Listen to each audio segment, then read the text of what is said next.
মোহনপুরে নিখোঁজের ৫ দিন পর একটি পুকুর থেকে ভ্যান চালক আতৌরের মরদেহ উদ্ধার করে পুলিশ। নিজস্ব প্রতিবেদক এম এ মামুনের পাঠানো তথ্যছবিতে বিস্তারিত।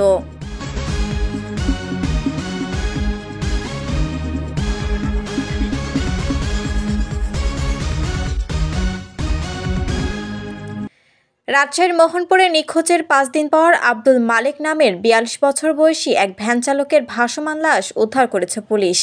মঙ্গলবার ২৫শে ফেব্রুয়ারি দুপুরের দিকে উপজেলার বড়াইল গ্রামের এক পুকুর থেকে তার মরদেহ উদ্ধার করা হয়। নিহত আব্দুল মালেক কেশরহাট পৌরসভার তিলাহারি গ্রামের কাজিম উদ্দিনের ছেলে। পুলিশ ও নিহতের পরিবার সূত্রে জানা গেছে, গত শুক্রবার সন্ধ্যা ৬টার সময় আব্দুল মালেক ভ্যান গাড়ি নিয়ে বাড়ি থেকে বের হয়ে নিখোঁজ হন। রাতে আর বাড়িতে ফেরেননি। স্বজনেরা বিভিন্ন স্থানে খোঁজাখুঁজি করে না পেয়ে পরদিন মোহনপুর থানায় সাধারণ ডায়েরি করেন।